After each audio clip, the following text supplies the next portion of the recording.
ಒಂದು reality ಶೋಗೆ judge ಆಗಿಯೂ ಕೂಡ ನೀವು ಹೋಗಿದ್ರಿ. ಇವತ್ತಿಗೂ ಯಾವುದಾದ್ರೂ ಟಿವಿ ನೋಡ್ತಿದ್ದಾಗ, ಯಾವುದೋ ಒಂದು ಒಳ್ಳೆ ಡ್ಯಾನ್ಸ್ ಬಂದಾಗ ಅಥವಾ ಯಾವುದೋ ಒಂದು ರಿಯಾಲಿಟಿ ಶೋ ಬಂದಾಗ ಎಲ್ಲಾದ್ರೂ ಒಂದು ಸಣ್ಣ ರಿಗ್ರೆಟ್ ಇದೆಯಾ ಸರ್, ನಾನು ಅಲ್ಲಿ ಇರಬೇಕಿತ್ತು ಆ ಥರದ್ದೇನಾದರೂ? ಇಲ್ಲ, ಇರುತ್ತೆ. ನಾನು ಯಾಕೆ ಸ್ಟಾಪ್ ಮಾಡಿದೆ ಚಿತ್ರರಂಗದಲ್ಲಿ, ಮುಂದುವರಿಬೋದಿತ್ತು ಅಂತ ಎಲ್ಲಾದರೂ ಅನ್ಸಿದೆಯಾ ಸರ್? ಅನ್ಸತ್ತೆ.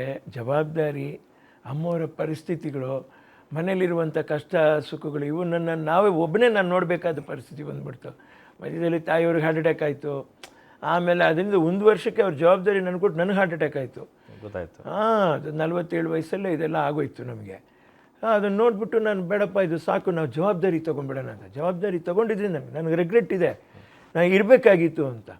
ಇವತ್ತು ನಾನು ಪಾಪ ಡ್ಯಾನ್ಸರ್ಸ್ ನೋಡಿದಾಗ ಅವರಿಗೆ ಅವ್ರು ಮಾಡಿದ್ದು ಏನೇನು ಮಾಡಿದ್ರು, ಅವರು ಯಾವ ಥರ ಮೂಮೆಂಟ್ಸ್ ಅದ, ಫ್ಲೋರ್ ಎಕ್ಸಸೈಸಸ್ ಏನು, ಅದು ನಮಗೂ ಅನ್ನಿಸ್ತದೆ ಒಂದೆರಡು ಮಾತು ಅದ್ರ ಬಗ್ಗೆ ಹೇಳಬೇಕು ಅಂತ. ಆಮೇಲೆ ಇವತ್ತು ಬಂದು ಏನಾಗಿದೆ, ನಿಮಗೆ ಎಲ್ಲ ಫ್ಯೂಷನ್ ಡ್ಯಾನ್ಸಸ್ ಬಂದುಬಿಟ್ಟಿದೆ. ವೆರಿ ಟ್ರೂ, ಕರೆಕ್ಟಾ?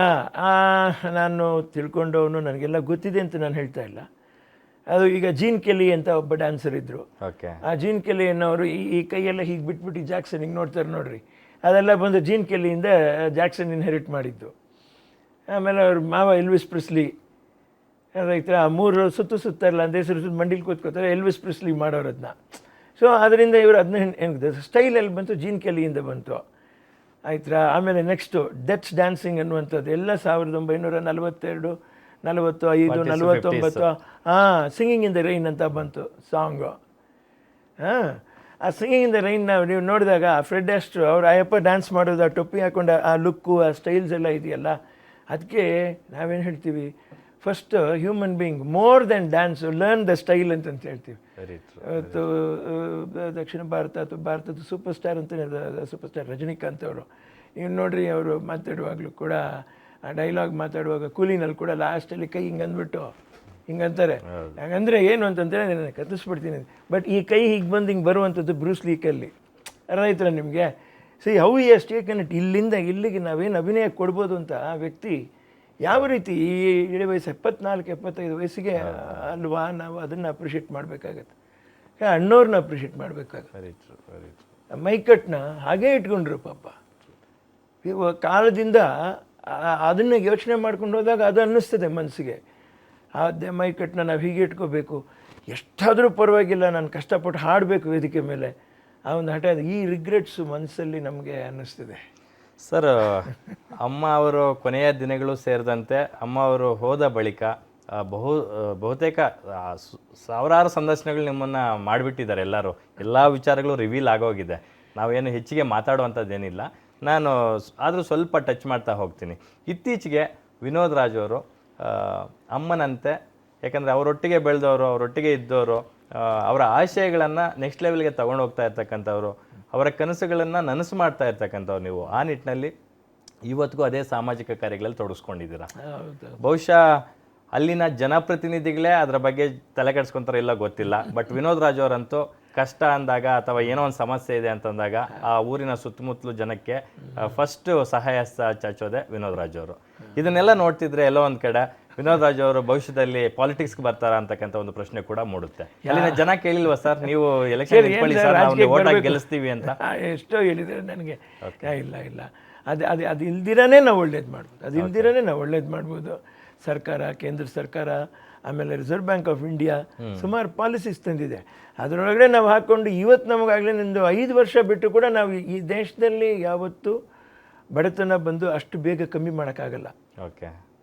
ಸೊ ಪ್ರತಿಯೊಬ್ಬರು ಒಬ್ಬರಿಗೆ ಸಹಾಯ ಮಾಡೋಕ್ಕೆ ಹೇಗೆ ಸಾಧ್ಯ ಅಂದರೆ, ನಿಜವಾಗ್ಲೂ ತನಗೆ ಬೇಕಾಗಿರೋದು ಏನು ಬೇಕಾಗಿದೆಯೋ ಅಷ್ಟನ್ನು ಇದು ಮಾಡಿ ಉಳಿದಿದ್ದನ್ನ ಉಳಿಸಿದ್ರೆ ತನ್ನ ಮನೆಯೂ ಉಳಿಸ್ಬಿಟ್ಟು ತನ್ನ ಮನೆ ಅಕ್ಕಪಕ್ಕದವರು ಕೂಡ ಅವರೊಬ್ಬ ಸಹಾಯ ಹಸ್ತ ಚಾಚ್ಬೋದು. ಇಷ್ಟು ನನ್ನ ತಾಯಿಯವರು ಹೇಳಿದ್ದು. ಸೊ ಹಾಗಾಗಿ ನನಗೇನು ಅನ್ನಿಸ್ತು, ಹೌದು, ಅನ್ನೆಸೆಸರಿ ಎಕ್ಸ್ಪೆನ್ಸಸ್ಸು ಓವರ್ ಖರ್ಚು ಮಾಡುವಂಥದ್ರಕ್ಕಿಂತ ಅದೇ ಉಳಿಸಿದ್ರೆ ಒಂದು 4 ಜನಕ್ಕೆ ನಾವು ಸಮಾಜದಲ್ಲಿ ಒಳ್ಳೇದು ಮಾಡ್ಬೋದು. ಇದನ್ನು ಅವರು ಅರಣ್ಯ ಇಲಾಖೆ ಗಲಾಟೆ ಆದಾಗಲೇ ಹೆಚ್ಚು ಕಡಿಮೆ 4 ವರ್ಷ ನನ್ನ ತಾಯಿಯವರು ಮಲಗಿಲ್ಲ. ನಾನು ಏನಮ್ಮ ದುಡ್ಡುಗಳಿಲ್ಲ, ನಾವಿನ್ನು ತೋಟ ಮಾರಿಲ್ಲ, ಹೆಂಗೆಮ್ಮ ನೀನು ಈ ಥರ ಇಷ್ಟು ಖರ್ಚು ಮಾಡ್ಕೊಂಬಿಟ್ರೆ, ನಿನಗೆ ಗೊತ್ತಿಲ್ಲ, ಬಾಯಿ ಮುಚ್ಕೊಂಡಿರೋ 1000 ಎಕರೆ ಹೊಟ್ಟೋಗ್ಬಿಟ್ರೆ ನೀನು ನಾನು ಇನ್ನೊಂದು 20 ಕುಟುಂಬ ಹಳ್ಳಿನಲ್ಲಿ ಏನೋ ಮಾಡಿ ಬಾಯಿ ಬಡ್ಕೊಂಡು ಹೋಗ್ಬಿಡ್ಬೇಕು ಕಣಪ್ಪ. ಇದರಲ್ಲಿ ಓದೋರೆಲ್ಲ ಇಲ್ಲ, ಮನೆ ಖಾಲಿ ಆಗೋಗ್ಬಿಟ್ರೆ ಎಲ್ಲಿಗೋ ಹೋಗ್ತೀಯಾ, ಸ್ಮಶಾನ ಕಣ್ಣಂಗೆ ಕಾಣುತ್ತೆ ಈ ಜಾಗ, ನಿನಗೆ ಗೊತ್ತಿಲ್ಲ ಅಂತಂತ ಹೇಳ್ಬಿಟ್ಟು ಆ ಥರ ನನ್ನ ತಾಯಿ ಒಂಥರ ವೈರಾಗ್ಯ ಅದು. ಆ ಇಳಿ ವಯಸ್ಸಲ್ಲೂ ವಿಧಾನಸೌಧಕ್ಕೆ ನಿಮ್ಮ ಒಟ್ಟಿಗೆ ಅದೆಷ್ಟು ಸರಿ ಬಂದಿದ್ದಾರೋ ನಾವೆಲ್ಲ ನೋಡ್ತಿದ್ವಿ, ಅಬ್ಸರ್ವ್ ಮಾಡ್ತಿದ್ವಿ, ಸುದ್ದಿಗಳು ಮಾಡ್ತಿದ್ವಿ. ಖಂಡಿತ CM ಮನೆಗಳಿಗೆ ಎಷ್ಟು ಸರಿ ವಿಸಿಟ್ ಮಾಡಿದಾರೋ. ಎಲ್ಲ ಮುಖ್ಯಮಂತ್ರಿಗಳು ಅಪಾರವಾದ ಗೌರವ ಕೊಟ್ಟು ಅಮ್ಮವ್ರಿಗೆ ಸ್ಪಂದಿಸಿದ್ದಾರೆ ರೀ. ಸಿದ್ದರಾಮಯ್ಯನವರೇ ಆಗಲಿ ಪಾಪ ಯಾರೇ ಆಗಲಿ, ನಾನು ಅವ್ರ ರಾಜಕಾರಣಕ್ಕೆ ನಾವೇನು ಇಳಿಯೋದು ಇಲ್ಲ ಹೋಗೋದಿಲ್ಲ.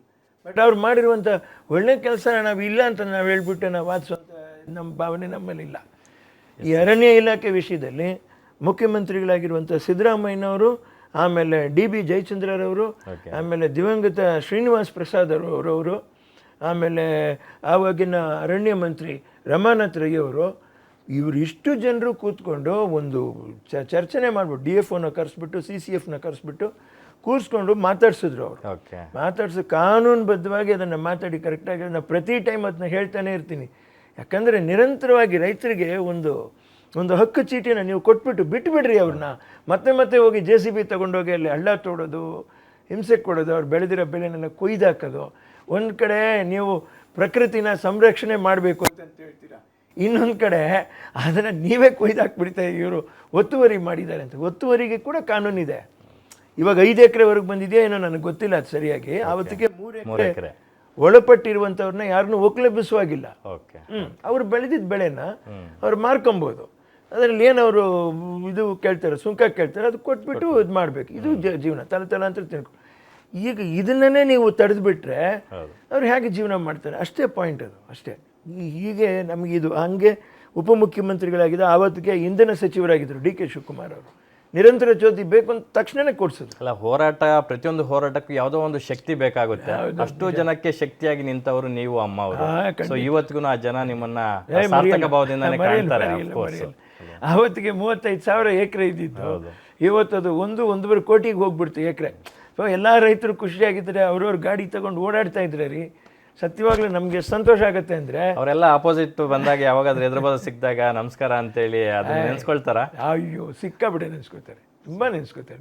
ಸರ್, ಒಂದು ಕ್ಯೂರಿಯಾಸಿಟಿ, ಎಷ್ಟು ಸಾವಿರ ಕಿಲೋಮೀಟರ್ ಗಟ್ಲೆ ರೋಡ್ಗಳನ್ನ ದುರಸ್ತಿ ಮಾಡಿಸಿದ್ರೆ? 1000 ಗಟ್ಲೆ ಹೆಂಗ್ ಸ್ವಾಮಿ ಮಾಡೋಕ್ಕಾಗತ್ತಪ್ಪ? ಯಾಕಂದ್ರೆ ದೊಡ್ಡಬಳ್ಳಾಪುರವರೆಗೂ ಮಾಡಿಸಿದ್ರ ನೀವು, ಮಧುರೈ ಹೌದು. ಒಂಥರ ಅದು ವೈರಾಗ್ಯ ಥರ ಬಂದ್ಬಿಡ್ತು ನನಗೆ. ಗಾಡಿಗಳು ಓಡಿಸ್ಕೊಂಡು ಹೋದಾಗ ಅದು ಒಂದೊಂದು ಸರಿ ಹಳ್ಳಕ್ಕೂ ಮೇಲೆ ಬರುವಾಗ ಟೈರಾಯ್ಡ್ ಎಂಡು ಇಲ್ಲ ಬ್ಯಾಲೆನ್ಸಿಂಗ್ ರಾಡ್ ಬುಷ್ ಕಟ್ ಆಗ್ಬಿಡೋದು ಗಾಡಿದು. ಅದು ಇಂಪೋರ್ಟೆಡ್ ವೆಹಿಕಲ್ಸು ಎಲ್ಲ ಮೆಕ್ಯಾನಿಕ್ನ ಕರೆಸ್ಬೇಕು. ಮೆಕ್ಯಾನಿಕ್ನ ಆನೆ ಸಾಕ್ದಂಗೆ ಆಗ್ಬಿಡ್ತದೆ. ಅವ್ರನ್ನ ಕರೆಸಿ ರೆಡಿ ಮಾಡಿಸಿ ಪಾಪ. ಆಮೇಲೆ 2 ವೀಲರ್ಸಲ್ಲಿ ಹೋಗ್ತಾ ಇರ್ತಾರಲ್ಲ, ನಾನು ನೋಡಿದ್ದೆ ಘಟನೆಗಳು, 5 ಘಟನೆ ನನ್ನ ಕಣ್ಣಾರೆ ನೋಡಿದೆ ನಾನು. ಆ ಪ್ಲಾಸ್ಟಿಕ್ ಚೀಲದಲ್ಲಿ ತರಕಾರಿ ತೊಗೊಂಡು ಹೋಗ್ತಾರೆ, ಈ ಹಳ್ಳದಲ್ಲಿ ಕುಕ್ಕಿದ ತಕ್ಷಣ ಎಲ್ಲ ಚಲಾಪಿ ಅದನ್ನು ತಗೊಳಕ್ಕೆ ಹೋಗಿ ಬಿದ್ದು ಗಾಯ ಮಾಡ್ಕೊಂಡವರು ಏನ್ರಿ. ಆಮೇಲೆ ಅದು 40 mm ಜಲ್ಲಿ ಇರುತ್ತೆ, ಆ ಮಂಡಿಗಳು ತರ್ಚೋಗಿರೋದು, ಚಿಪ್ಪು ಓಪನ್ ಆಗಿರೋದು. ಇವೆಲ್ಲ ಈಗ ಸರ್ ಹಿಂಗಾಯ್ತು, ಏನೋ ಮಾಡಿಸ್ರಿ ಸರ್ ಅಂತ ಎಲ್ಲ ಹೇಳೋರು ಪಾಪ. ಕೆಲವು ಏನಣ್ಣ ದುಡ್ಡು ಜಾಸ್ತಿ ಆಗಿದೆ ಅಂತ ಮಾಡಿ, ದುಡ್ಡು ಜಾಸ್ತಿ ಆಗಿದೆ ಅಂತ ಮಾಡ್ತಾ ಇದ್ದೀವನೇ. ನಮ್ಮದು ತೋಟ ಇದೆ ಕಣೆ, ನಮ್ಮದು ಗಾಡಿ ಈ ಕಡೆ ಓಡಾಡಬೇಕು ಕಣಪ್ಪ.